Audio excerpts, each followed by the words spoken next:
Halo sahabat Pesona Indonesia. Kali ini Pesona Indonesia hadir dari TVRI Stasiun Sumatera Selatan masih dalam suasana perayaan Cap Gome yang ada di Kota Palembang, tepatnya berada di Pulau Kemaro. Pulau Kemaro merupakan sebuah delta kecil di Sungai Musi, terletak di sekitar 6 km dari Jembatan Ampera.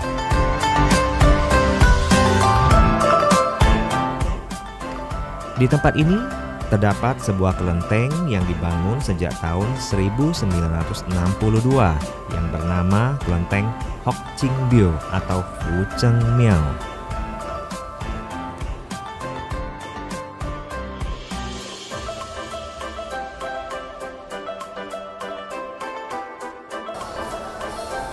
Di depan kelenteng terdapat makam Tan Bun An dan Siti Fatimah yang berdampingan. Kisah cinta mereka berdua lah yang menjadi legenda terbentuknya pulau ini. Nah, sahabat pesona, di pulau inilah perayaan Cap Gome diselenggarakan. Cap Gome merupakan hari ke-15 dan terakhir dari masa perayaan Tahun Baru Imlek di seluruh dunia. Istilah ini berasal dari dialek Hokkien dan secara harafiah berarti hari ke-15 dari bulan purnama. Cap artinya 10, Go artinya 5, Me artinya malam. Ini berarti masa perayaan Tahun Baru Imlek berlangsung selama 15 hari. Rangkaian perayaan Cap Gome itu sendiri dimulai dari 1 malam sebelum Tahun Baru Imlek. Biasanya diadakan makan malam bersama keluarga. Makan malam pada malam Tahun Baru Imlek merupakan hal yang paling dinantikan dan momen berarti bagi keturunan Tionghoa dalam setiap pergantian tahun.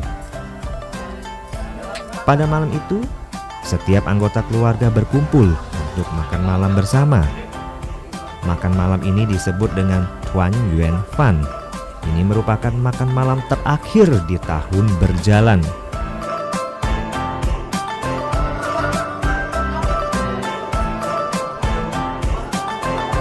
Makanan-makanan yang dihidangkan pun beraneka ragam.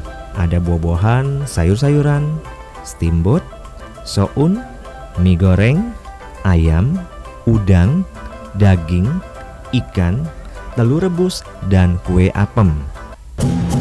Malam Imlek adalah malam yang paling ditunggu-tunggu oleh keluarga besar. Karena malam itulah semua keluarga besar yang datang dari luar kota, yang kembali ke rumah masing-masing, mereka berkumpul bersama keluarganya. Di situ mereka akan makan malam bersama, saling introspeksi, saling refleksi diri bahwa apa yang telah mereka lakukan selama 1 tahun atau mereka tidak pernah pulang, disitulah mereka saling memaafkan. Persatuan, kemudian silaturahmi antar keluarga, baik kakak saudara yang jauh dari perantauan, mereka saling bercengkrama, bersendau gurau. Itu momen-momen yang sangat luar biasa sekali. Hanya 1 tahun sekali itu mereka berkumpul. Untuk hari-hari biasa mungkin mereka berkumpul juga tidak akan senikmat malam tahun baru itu.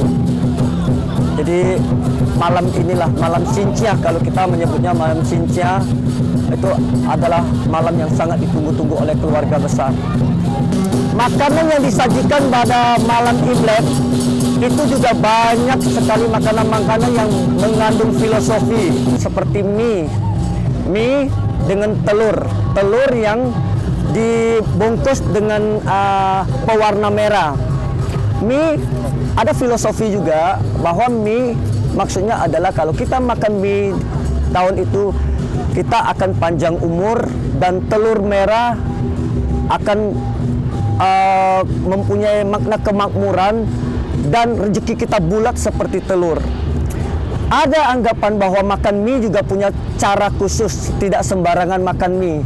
Jadi mie itu kalau kita makan itu harus terus sampai ujung mie tersebut, jadi tidak boleh digigit terputus. Kenapa tidak boleh digigit putus? Karena ada anggapan kalau kita menggigit putus mie tersebut akan memutus kita punya rezeki. Jadi ini adalah tradisi-tradisi yang dari dulu sampai sekarang itu dipegang oleh orang Tionghoa. Dan buah-buahan juga banyak yang disiapkan seperti jeruk. Jeruk, karena lafal jeruk itu cie, itu berarti kita ada rezeki. Kemudian apel, kita juga mau hidupnya tentram. Kemudian ada satu lagi buah pir abadi. Jadi kalau 3 buah itu digabung jadi satu, kita mau hidupnya rezekinya panjang, rezekinya makmur, kemudian aman dan abadi sepanjang tahun. Jadi filosofi itu kuat mengakar sekali bagi kehidupan orang Tionghoa.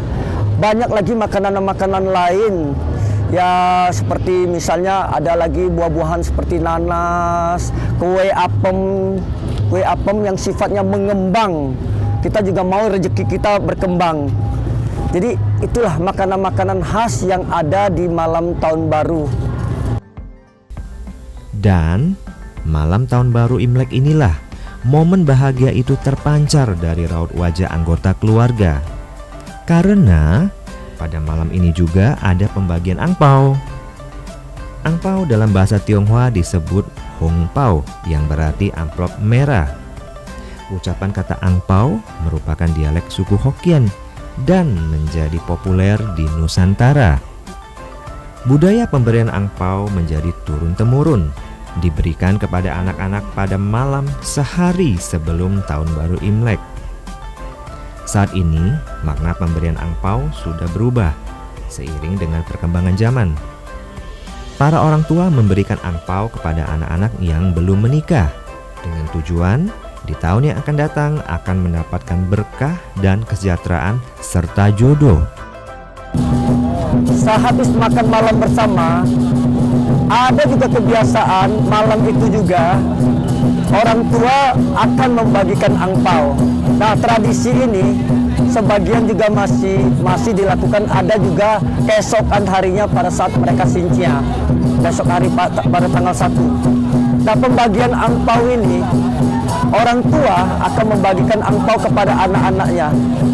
Anak-anaknya sambil bersojah mengepalkan tangan kepada orang tuanya, mengucapkan selamat hari raya Imlek Kong Si Facai kepada orang tua, dan orang tuanya akan menyerahkan membagi angpau kepada anak-anaknya. Begitu juga dengan anak-anak yang sudah menikah, dia akan memberikan angpau kepada orang tuanya. Jadi kebiasaan itu akan dilakukan malam itu. Kenapa ada kebiasaan dilakukan pada malam itu? Karena disitulah malam itu mereka semuanya berkumpul di dalam satu ruangan besar, dalam satu keluarga yang besar.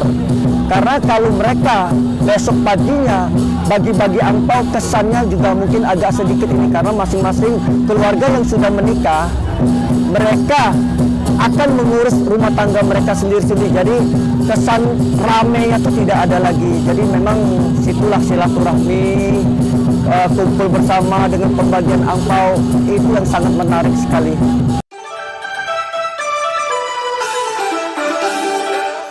Setelah makan malam bersama keluarga, dilanjutkan dengan sembahyang di kelenteng yang ada di daerah Sepuluh Ulu, tepatnya di kelenteng Chandranadi.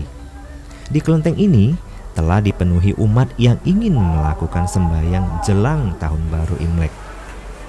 Asap hyo atau dupa pun memenuhi seisi ruangan yang ada di dalam kelenteng Chandranadi ini. Dengan nuansa pakaian yang serba merah, umat yang bersembahyang khusyuk memanjatkan doa dan ucapan syukur kepada Yang Maha Kuasa.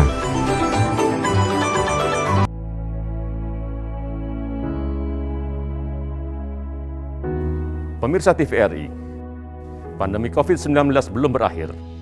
Sesuai anjuran Presiden, kita semua wajib pakai masker. Jangan pernah lepas masker saat bertemu orang lain. Mari disiplin. Indonesia pulih, Indonesia bisa.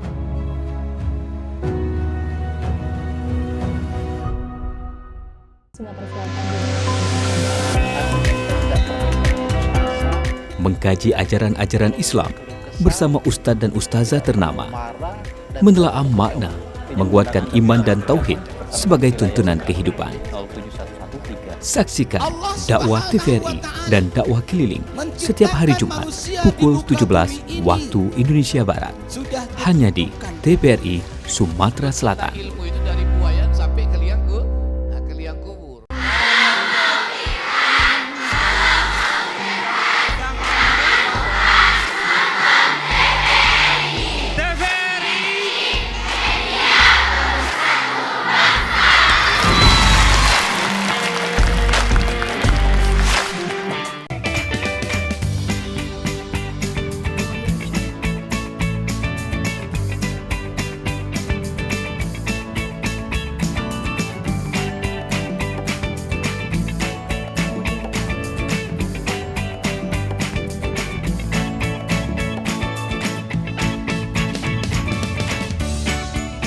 Gimana? Bersih dan jernih kan siarannya? Jangan khawatir, semua ini gratis. Tidak perlu beli kuota internet dan nggak perlu biaya berlangganan. Bagi kamu yang masih menggunakan TV analog, cukup dengan satu langkah mudah. Untuk televisi yang sudah siap digital, cukup scan ulang siaran TV kamu untuk menangkap siaran TV digital. Banyak pilihan programnya, bersih gambarnya, jernih suaranya, dan canggih teknologinya. Ayo, kita beralih ke siaran televisi digital.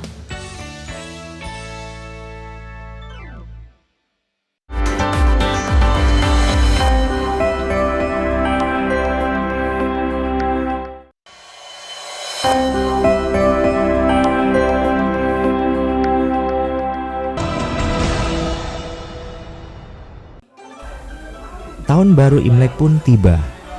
Tradisi silaturahmi antar keluarga, tetangga dan kerabat pun dilakukan.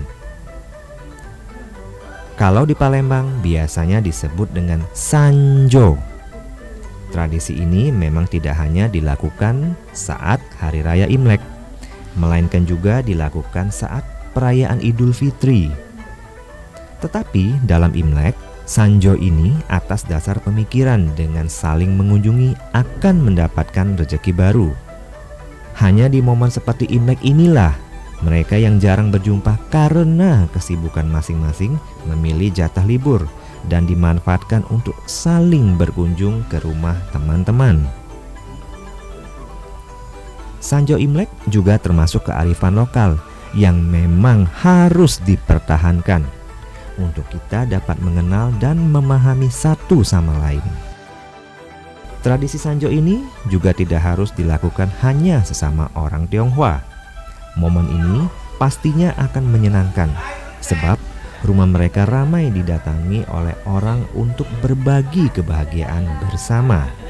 Dan biasanya disuguhi beraneka ragam makanan. Pempek tetap menjadi primadona.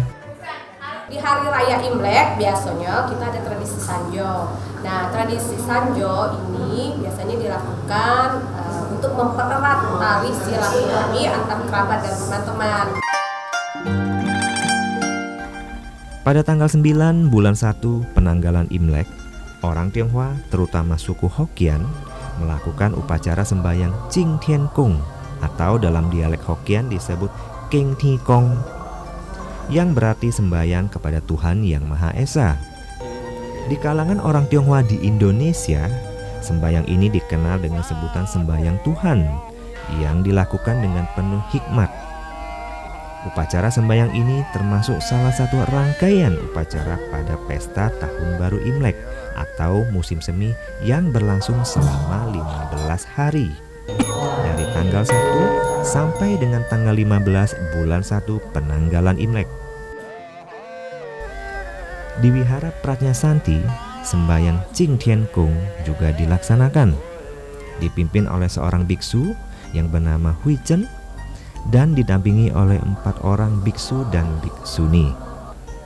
Sembahyang Ching Tien Kung atau King Thi Kong ini dipandang terpenting dalam rangkaian upacara Tahun Baru Imlek karena merupakan kunci dan penentu semua langkah kehidupan bagi seluruh anggota keluarga di tahun yang akan dijalani. Sembahyang ini disebut juga sembahyang tebu. Tebu yang masih utuh melambangkan hidup manusia, bahwa kesuksesan seseorang harus dibangun dengan akar yang kuat. melalui berbagai rintangan dan pengalaman hidup sampai tercapainya kesuksesan. Di dalam King Tingkong ada beberapa tradisi yang dilakukan oleh orang-orang Tionghoa. Ada yang memakai persembahan dengan sepasang tebu. Konon ceritanya kenapa mereka memakai persembahan sepasang tebu adalah pada saat itu dari Manchu, dari prajurit-prajurit Manchu itu dia menyerang satu provinsi Fujian yang satu-satunya belum mereka taklukkan. Pada saat mereka menyerang daerah Fujian, mereka mendapat perlawanan yang sangat sengit dari rakyat-rakyat Fujian. Akhirnya mungkin rakyat Fujian terdesak dan mereka melarikan diri di satu perkebunan tebu. Mereka bersembunyi di sana dan pada hari ke-9 mereka keluar karena orang-orang Manchu sudah lari. Mereka keluar, pulang ke rumah masing-masing, kemudian mereka sujud syukur kepada Tingkong bahwa mereka sudah diselamatkan. Jadi tebu itu bagi mereka, bagi orang-orang Hokkien, itu merupakan tanaman yang banyak membantu mereka dari kematian, dari faktor serangan orang-orang Manchu. Pada saat persembahan King Tingkong, mereka akan memotong sepasang buah tebu yang diambil dari akar sampai ke ujung daunnya. Kenapa dia ngambil utuh? Karena ada simbol-simbol, ada filosofi-filosofi yang kuat sekali di dalam tebu itu tersendiri. Dari akar itu menunjukkan bahwa kalau kita mau berhasil, kita harus mempunyai akar yang kuat. Kemudian dengan ruas-ruas tebu itu menunjukkan bahwa karier kita tuh akan dimulai dari ruas pertama, ruas kedua, ruas ketiga, sampai dengan ujung daun akan menuju satu keberhasilan. Kita juga lihat tebu, dia tidak akan menjulang tinggi kalau akarnya tidak mengikat kuat di dalam tanah. Setelah dia menguat di dalam tanah, dia akan melebar, akan berkembang biak ke samping dengan ruas-ruas yang lebih banyak.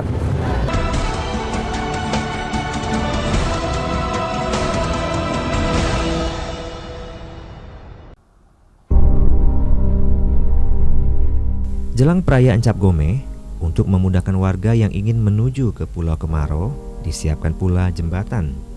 Jembatan ini dibuat dengan cara menyusun 6 buah kapal ponton dan 2 buah lamdor yang memiliki panjang total 194 meter, dengan masing-masing ponton memiliki panjang 30 meter, ditambah lamdor sepanjang 7 meter.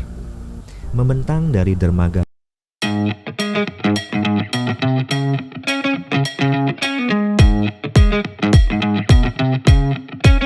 Saat beraktivitas, jangan lupa untuk memakai double masker. Pusat Pengendalian dan Pencegahan Penyakit Amerika Serikat (CDC) mengatakan, masker double bisa efektif dalam mencegah penularan COVID-19.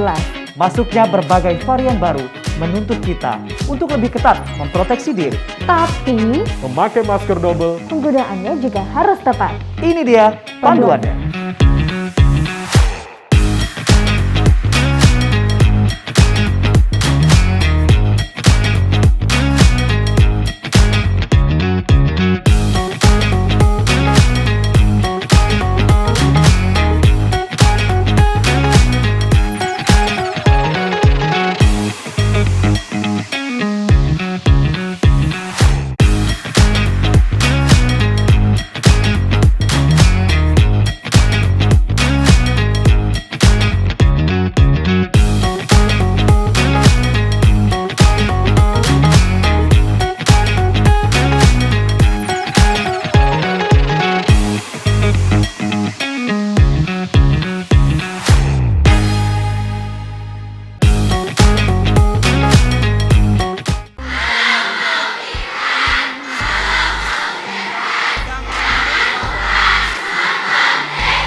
Migrasi siaran TV analog ke digital, TVRI akan memulai tahapan analog switch off di 11 kota dan Batam. dan akan dilanjutkan secara nasional mulai 2 November 2022. Siaran TVRI sudah dapat ditonton melalui TV digital. Terdiri dari 4 kanal digital. Kanal 1 TVRI Nasional, Kanal 2 TVRI Daerah, Kanal 3 Budaya, dan Kanal 4 Olahraga. Siaran TV digital dapat dinikmati dari televisi yang telah dilengkapi perangkat digital atau dengan televisi lama menggunakan set-top box. Siaran TV digital memberikan kualitas gambar yang bersih, suara jernih, dan beragam konten secara gratis. Yuk beralih ke digital. TV digital bersih, jernih, canggih.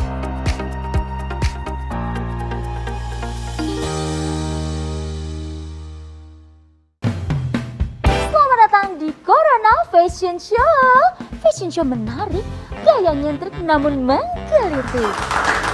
Kita sambut peserta pertama kita dengan tema anti kuman, antibakteri, dan antivirus. Selalu mencuci tangan dengan air yang mengalir. Sebelum dan sesudah melakukan aktivitas. Atau menggunakan hand sanitizer. Peserta selanjutnya dengan tema jaga jarak aman. Jaga jarak minimal 1 meter saat berbicara dan beraktivitas. Jarak boleh jauh, tapi hati kita tetap bersatu. Peserta yang terakhir dengan tema anti percikan air dan debu. Masker dan face shield dapat melindungimu. Terima kasih telah membantu mencegah penularan COVID-19 menuju Indonesia sehat.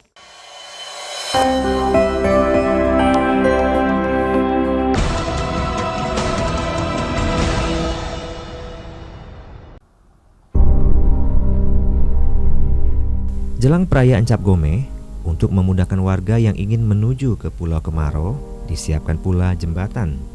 Jembatan ini dibuat dengan cara menyusun 6 buah kapal ponton dan 2 buah lamdor yang memiliki panjang total 194 meter, dengan masing-masing ponton memiliki panjang 30 meter, ditambah lamdor sepanjang 7 meter, membentang dari dermaga gudang pabrik tepung menuju Pulau Kemaro. Sehingga warga yang menggunakan kendaraan dan ingin menuju Pulau Kemaro dapat langsung menyeberang menggunakan jembatan tersebut hanya dengan berjalan kaki.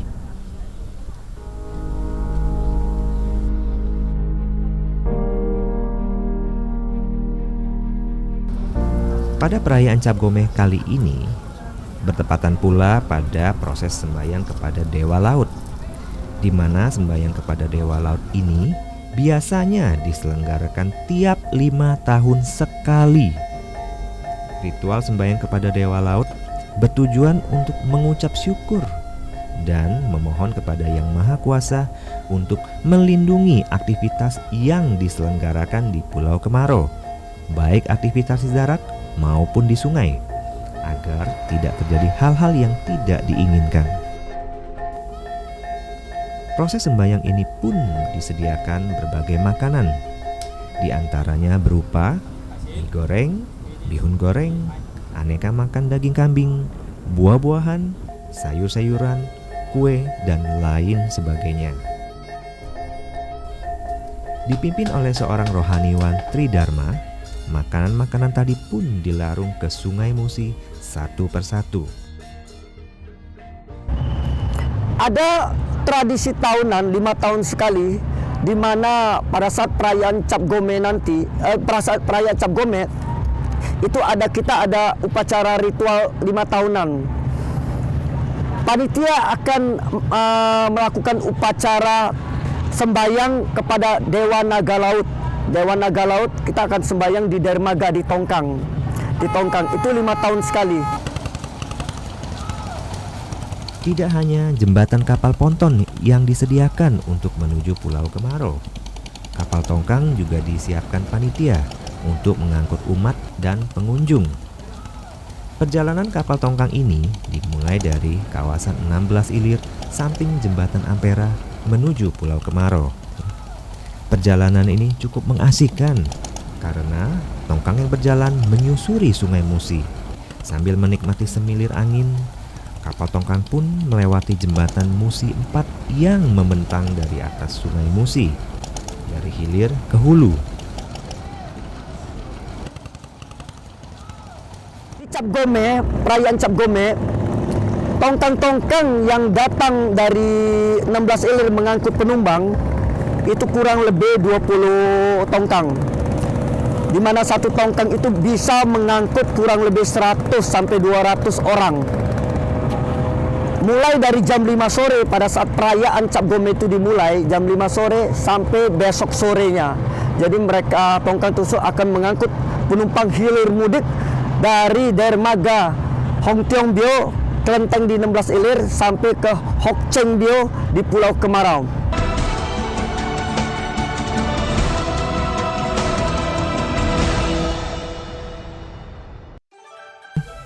Perayaan Cap Gome atau dalam bahasa Tionghoa disebut dengan Yuan Xiaojie diadakan setiap bulan pertama hari ke-15 penanggalan Imlek. Cap Gome adalah puncak acara peringatan datangnya musim semi atau tahun baru Imlek. Perayaan Cap Gome tidak hanya diadakan di negeri Tiongkok, tetapi hampir di seluruh dunia. Dahulu, orang menyebut kata Ye yang artinya malam dengan kata Xiao. Maka dari itu, untuk menyebut bulan purnama yang pertama di tahun baru disebut dengan Yuan Xiaojie.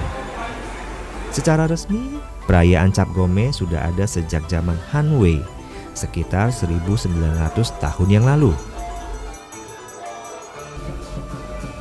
Ketika Cap Gome, tanpa adanya barongsai dan liong, rasanya tidaklah komplit. Kata barongsai bukan berasal dari Tiongkok, tapi merupakan paduan dari kata barong yang merupakan bahasa Bali dan kata sai yang artinya singa dalam dialek Hokkien. Barongsai adalah simbol kebahagiaan, kegembiraan, dan kesejahteraan.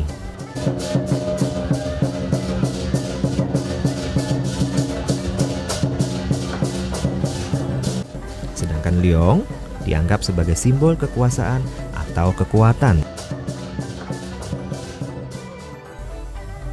Perayaan Cap Gome di Pulau Kemarau dapat pula kita nikmati berbagai aneka jajanan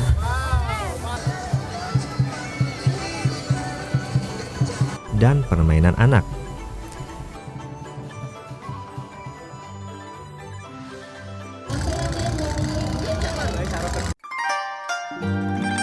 Dengan luas kurang lebih 32 hektar, Pulau Kemarau mampu menampung puluhan ribu pengunjung yang makin malam makin memadati pulau ini.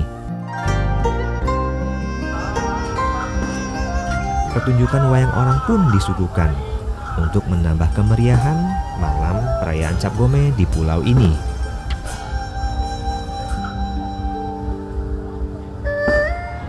Pada kesempatan Cap Gome ini, saya juga berharap semoga persatuan dan kesatuan tetap kita pelihara dengan baik, hindarin konflik satu sama lain. Harapan kita semua, kita tetap bisa bersatu, saling menjaga, saling mengasuh, saling menghormatin. Toleransi satu sama lain harus kita tingkatkan setiap tahun. Karena dengan toleransi akan mempererat kita satu sama lain.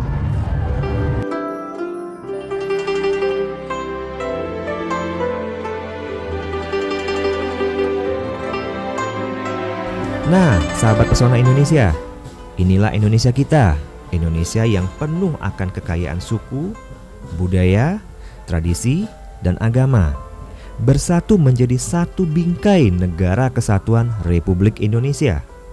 Akulturasi budaya tercipta di sini, dan ini merupakan bukti kebinekaan.